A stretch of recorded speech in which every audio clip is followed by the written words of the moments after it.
Discrete mathematics. आज मैं discuss करूंगा टाइप्स ऑफ रिलेशन। इससे पहले हमने डिस्कस किया था relation from one set to other set, फिर उसके बाद हमने पढ़ा था रिलेशन ऑन ए सेट्स। तो आज हम रिलेशन ऑन ए सेट्स के जो टाइप्स हैं वो हम डिस्कस करेंगे। इन टाइप्स ऑफ रिलेशन के कितने टाइप्स हैं और कौन कौन से हैं। तो जो फर्स्ट है वो हमारे पास reflexive relation. Let R be a relation on a set A, यानी आर अगर कोई भी रिलेशन हो सेट ए पे, देन आर इज रिफ्लेक्सिव, यानी आर रिफ्लेक्सिव होगा if and only if for all a belong to A, यानी A के तमाम एलिमेंट के लिए ये अडर पेयर होगा, ए अडर पेयर होगा, ये रिलेशन को बिलोंग करेगा। यानी कि अगर आर ए पे कोई सा भी रिलेशन हो और ए के तमाम एलिमेंट के लिए, यानी कि ए अडर पेयर अगर रिलेशन को बिलोंग करेगा तो हम कहेंगे रिलेशन क्या है, रिफ्लेक्सिव है। R equivalently a is related to a for all a belong to A, that is each element of A is related to itself, यानी ये है ए रिलेटेड टू ए। इसका मतलब क्या है कि each element of A is related to itself अगर हमारे पास आर रिफ्लेक्सिव होगा। तो आर हमारे पास अगर रिफ्लेक्सिव नहीं होगा, यानी कि if R is not reflexive then there is an element a in A such that a order pair does not belong to R, यानी अगर आर रिफ्लेक्सिव नहीं होगा तो कम से कम हमारे पास इस सेट ए में कोई एक एलिमेंट एग्जिस्ट करेगा कि ये अडर पेयर उस रिलेशन को बिलोंग नहीं करेगा। That is some element a of A is not related to itself.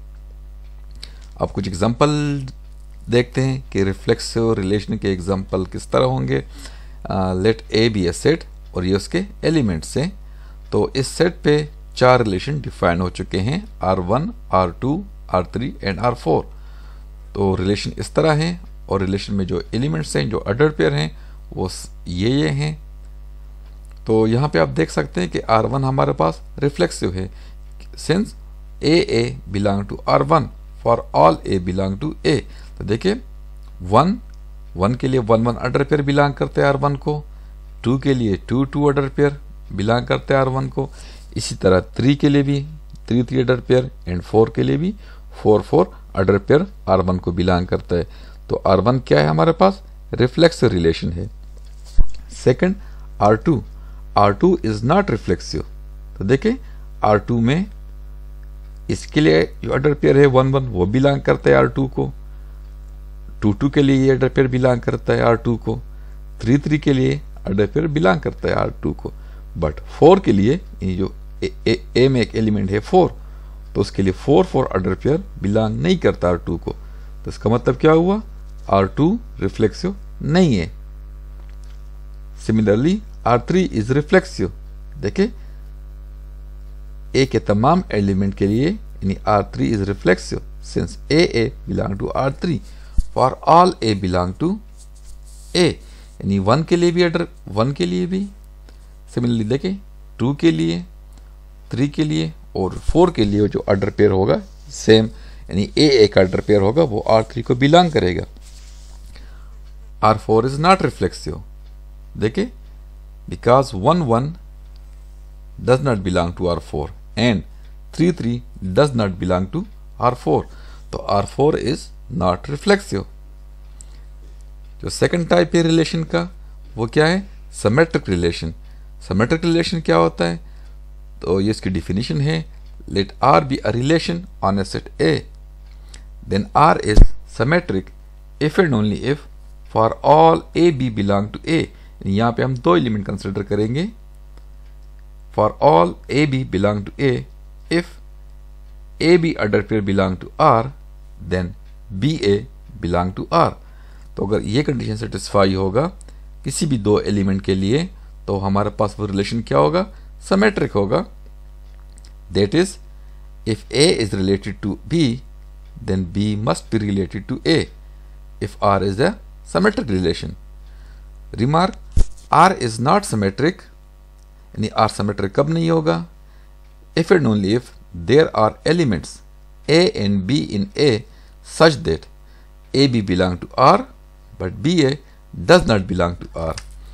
अब कुछ एग्जांपल देखते हैं। सेट हमारे पास वही है, ए ये उसके एलिमेंट्स हैं और यहाँ पे बी 4 रिलेशन डिफाइन हो चुके हैं। तो अब देखेंगे कि R1, R2, R3, R4 में कौन कौन सा सिमेट्रिक है और कौन कौन सा सिमेट्रिक नहीं है। तो देखें R1 रिलेशन को, तो R1 हमारे पास सिमेट्रिक है। और क्यों सिमेट्रिक है? देखें एक सेम एलिमेंट को देखने की जरूरत नहीं है। तो इन दो ऑर्डर पेयर को देखें, 1 belong to R1 and 1 3 belong to R1। तो सिमेट्रिक रिलेशन क्या है? 1 3 बिलोंग टू R1, तो 3 1 भी belong to R1। Similarly 2 4 belong to R1, 4 2 belong to R1।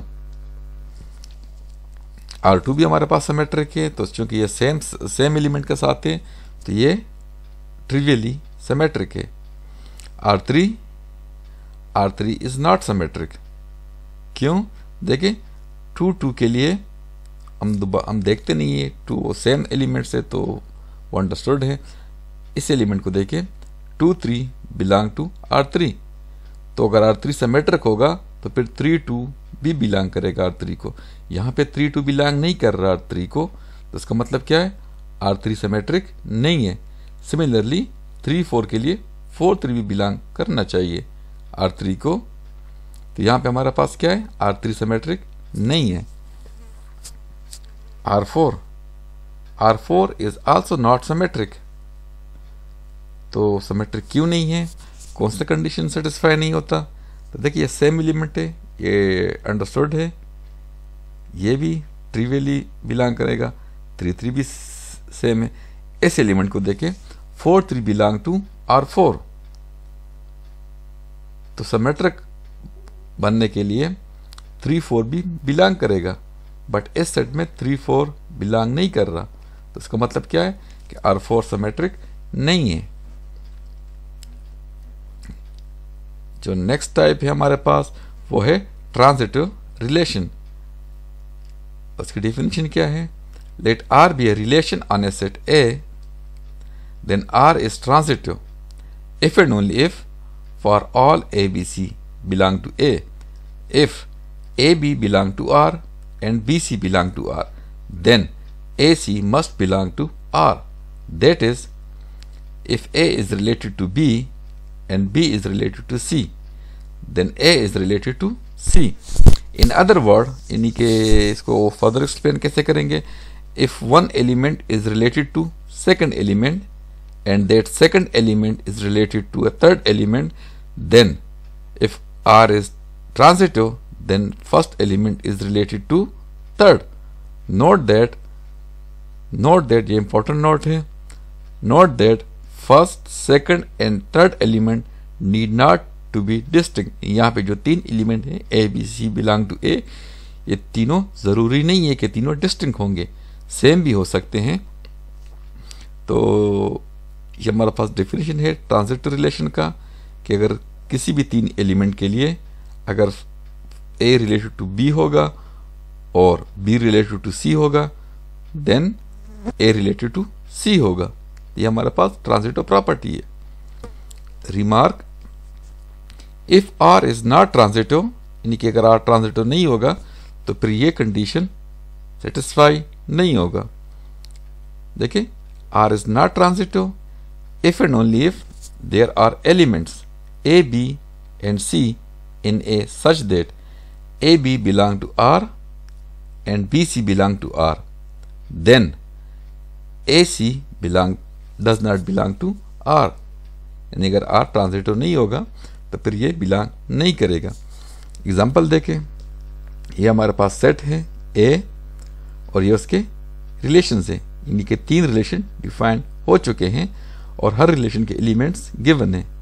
तो अब हम चेक करेंगे कि R1, R2 और R3 इन तीनों रिलेशन में कौन सा रिलेशन ट्रांजिटिव है और कौन सा ट्रांजिटिव नहीं है। तो R1 देखें, R1 is transitive. R1 transitive है क्योंकि ट्रांजिटिव जो प्रॉपर्टी की जो कंडीशन है ये सेटिस्फाई करते हैं। बिकॉज देखिए 1 is related to 1 and 1 is related to 2। तो ट्रांजिटिव प्रॉपर्टी क्या कहेगा, 1 मस्ट बी रिलेटेड टू 3। तो देखिए 1 3 बिलोंग करता है। इसी तरह अदर ऑर्डर पेयर के लिए भी हम चेक कर सकते हैं। इनको देखें, 1 is related to 1 is related to 2 and 2 is related to 3। तो ट्रांजिटिव प्रॉपर्टी क्या कहेगा कि 1 मस्ट बी रिलेटेड टू 3 और वो गिवन है। तो R1 हमारे पास क्या है, ट्रांजिटिव है। Similarly R2 is not transitive. R2 transitive क्यों नहीं है, तो देखें 1 is related to 2 and 2 is related to 3। तो ट्रांजिटिव प्रॉपर्टी क्या कहेगा, यानी कि फर्स्ट सेकंड को रिलेटेड है और सेकंड थर्ड को रिलेटेड है। तो ट्रांजिटिव प्रॉपर्टी ये कहता है कि फर्स्ट एलिमेंट रिलेटेड होगा थर्ड को, यानी कि 1 3 बिलोंग करना चाहिए R2 को, बट 1 3 बिलोंग नहीं कर रहा R2 को। तो R2 हमारे पास क्या होगा, ट्रांजिटिव नहीं होगा। अगर इस तरह बाकी एलिमेंट्स होंगे तो फिर हम वो चेक नहीं करेंगे। कोई किसी भी 3 एलिमेंट के लिए अगर कंडीशन सेटिस्फाई ना हो तो फिर आगे हम और नहीं देखते। तो यहाँ पे R2 क्या है, ट्रांजिटिव नहीं है। इसी तरह R3 इज ट्रांजिटिव। तो R3 जो है वो 3 एलिमेंट के लिए कंडीशन सेटिस्फाई कर लेता है। तो देखिए 2 1 बिलोंग टू R3। अब 1 किसी के साथ, ये किसी के साथ रिलेटेड नहीं है तो उसको हम नहीं देखते। इनको देखे जरा, 2 रिलेटेड है 4 को और 4 भी किसी के साथ रिलेटेड नहीं है तो हम उसको भी आगे चेक नहीं करेंगे। इस एलिमेंट को देखें, 2 is related to 3 and 3 is related to 4। तो ट्रांजिटिव प्रॉपर्टी क्या कहते हैं कि 2 मस्ट बी रिलेटेड टू 4 और वो गिवन है। तो R3 हमारे पास क्या है, ट्रांजिटिव है।